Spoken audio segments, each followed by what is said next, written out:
Benjamin Ardouin, 25 ans, c'est l'un des plus jeunes skippers de la Route du Rhum aujourd'hui.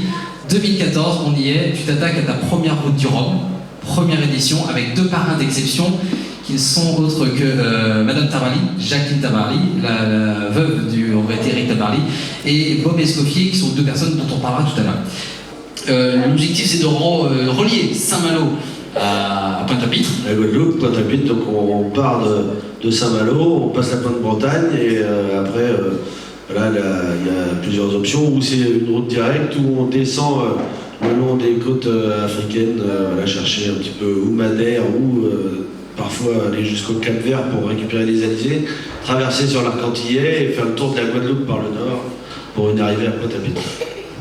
Ça fait à peu près 6500 km qu'il doit se taper en bateau tout seul. Vous l'avez vu, c'est plus de 2 millions de spectateurs à la Route du Rhum, là-bas dans le village de Saint-Malo. Et c'est plusieurs centaines de milliers de personnes qui seront sur les différentes pointes, notamment celle du Cap Fréhel et celle du départ à la pointe du Gourin, à Cancale, ton fief, parce que tu es de là-bas. Toi, tu vas partir sur un bateau qui s'appelle Critère 5. C'est un monocoque de 1978. Alors, avant de parler de ton bateau, la première question que je vais te poser, c'est peut-être pas facile à répondre, mais en tout cas, j'ai envie de te la poser. Pourquoi tu fais ça? Pourquoi tu participes à la Route du Rhum? Pourquoi je fais ça? Parce que déjà, j'aime les bateaux, j'aime naviguer et j'aime régater et j'aime les podiums et le résultat et la difficulté. Et donc, voilà, c'est une course qui m'a toujours passionné et je me suis toujours dit qu'un jour, je la ferai.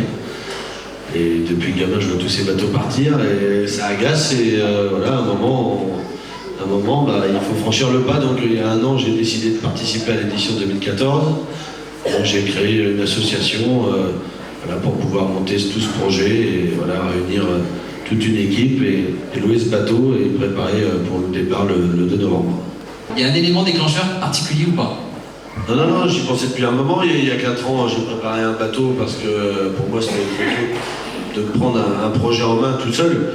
Parce que tenir le projet et partir avec le bateau, c'est deux choses différentes, quoi. Si il y a 5 ans, on m'avait dit, tiens, dans un an, pour le départ en 2010, on a un bateau pour toi, on a un partenaire, est-ce que tu y vas? J'aurais dit oui. Mais monter le projet du début à la fin, comme ça, c'est totalement différent, c'est beaucoup plus compliqué. Et ça, j'y étais pas prêt. En revanche, il y a un an, j'ai décidé de le faire. Voilà. Et je suis content de ne pas l'avoir fait avant parce que c'est très lourd. C'est très lourd de monter tout, quoi. C'est énormément de travail. Le bateau en devient anecdotique, quoi. Il faut vraiment que ça se fasse pratiquement par habitude parce qu'il y a tellement de choses à faire à côté que c'est vraiment colossal. T'es aidé, combien de personnes participent à ce projet-là? Parce que c'est vrai qu'on parle de Benjamin Ardouin, mais on peut parler, Carole, de ton attaché de presse, on peut parler de ta famille, on peut parler de tes amis, on peut parler des bénévoles, on peut parler de la famille. Au quotidien, on est une dizaine. Au quotidien, une dizaine à travailler sur le projet depuis combien de temps? Depuis 4 mois, une dizaine, et depuis 8 à 10 mois, 3 à 4. Est-ce que tu peux nous dire, alors Bob Escoffier, dans le monde de la mer ici à Saint-Malo, on ne le présente plus, c'est un armateur, c'est un navigateur voilà, d'expérience. Jacqueline Tabarly et Bob Escoffier, pourquoi ces deux parrains? Parce que c'est quand même deux noms d'exception, ça en dit long sur les ambitions qu'ils ont vis-à-vis de toi, et toi, probablement, tu n'as probablement pas envie de les décevoir, j'imagine. Bah, certainement pas. Jacqueline, c'est une femme qui est toujours, depuis le départ d'Eric, à garder tous ces bateaux et fait en sorte que ces bateaux la naviguent et que la société Pendwick continue d'exister. Et moi, dans mes jeunes années, voilà, je suis parti naviguer avec eux sur les bateaux, sur les Pendwick. Donc ça s'est plutôt pas mal passé. On a eu de très bons rapports très rapidement et elle m'a toujours un petit peu suivi. Et donc quand j'ai lancé ce projet et que je lui en ai fait part, elle a accepté de devenir la marraine de ce projet. Et Bob, pourquoi Bob? Parce qu'on se connaît depuis très longtemps et qu'on a travaillé ensemble et tout ça. On a traversé l'Atlantique cette année encore une fois ensemble. Et donc voilà, je ne pouvais pas faire autrement que de faire ce projet avec lui parce que c'est un grand marin et un ami, un homme exceptionnel. Qui reprend le départ à la place de Servan, sa fille, qui peut pas pour des raisons médicales. Pas prévu, et sa fille a eu un problème de santé, et donc c'est lui qui reprend le départ à sa place. Donc on sera côte à côte sur le départ. Voilà. l'anecdote est rigolote. Il y en aura un devant l'autre, hein, on ne saura pas qui, mais on espère que c'est toi quand même, tu es plus jeune, plus dynamique. Alors, la route du Rhum, ton bateau. Alors ton bateau c'est Critère 5, c'est son nom. Ce bateau-là, il a une histoire et je crois que cette histoire elle te tient à cœur et c'est important de l'expliquer aux gens quand ils vont te voir à la télé pourquoi il est sur ce bateau et pourquoi pas un autre. Critère 5, je te laisse parler rapidement. T'aimes bien parler en fait. Ça me dérange pas. Critère, c'est un bateau qui a été construit en 1978. Il a dû être mis à l'eau 7-8 mois avant le départ de la première édition de la Route du Rhum. Il a été construit par Michel Malinowski, qui était un très grand marin. Et donc il a participé à cette édition, qu'il a menée du début à la fin. Et le Canadien Mike Birch, qui courait sur un petit trimaran jaune de 12 à 13 mètres, qui est le plus petit bateau de l'édition 2014, le dépasse voilà, à quelques encablures de la ligne d'arrivée pour le laisser derrière lui de 98 secondes. Donc c'était la première fois dans l'histoire qu'un trimaran dépassait un grand monocoque. Donc ça a marqué quoi. Et c'est ce qui a fait le mythe de la Route du Rhum. Et aujourd'hui, il y a un Grand Calais qui a repris un sister ship de l'Olympus, là, donc ce petit trimaran jaune de 12 mètres, et qui recourt cette année avec. Et ce bateau, je le connais bien parce que c'est un ami Grand Calais qui l'a acheté il y a quelques années. J'ai navigué pas mal de fois avec lui dessus. C'est Jean-Paul Froc, c'est ça? Jean-Paul Froc. Et on a navigué et travaillé dessus depuis quelques années. Et donc c'était plutôt amusant que d'essayer de récupérer ce Critère et de le remettre en état pour partir faire la course ensemble et refaire le duel historique de la Route du Rhum 78, de l'arrivée avec la bataille du petit trimaran et du grand monocoque. Voilà. Donc deux Grands Calais sur le duel de 78. On refait le match, c'est ce que tu dis souvent. On refait le match. Voilà. On espère que là, par contre, ça sera dans l'autre sens. Hein, tu seras devant le trimaran jaune. Ton bateau, c'est un bateau de 78, tu l'as dit, c'est un bateau. C'est vieux pour un bateau ou c'est assez jeune finalement? C'est vieux à la fois et en même temps jeune, parce qu'un bateau qui est bien construit et bien entretenu, il peut durer vraiment des années, donc c'est pas si vieux que ça, mais pour un bateau de course c'est vieux, parce que c'est un bateau quand même qui a 36 ans, ça sera le plus vieux bateau sur l'édition. Nous on l'a récupéré début juillet et on a débatté le bateau, on l'a mis au sec, on a décapé la coque, on a tout changé, on l'a remis pas à neuf mais presque.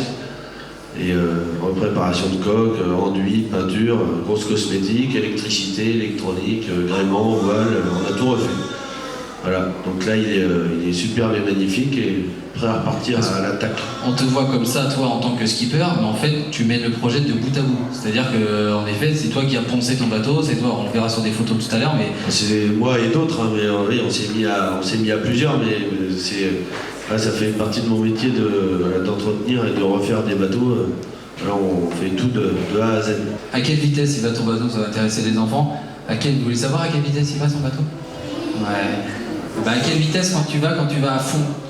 À fond. Hein. C'est des bateaux qui sont pas très performants en vitesse de pointe. Mais sur des allures de vent portant, sous spi, ça peut monter à 22-23 nœuds.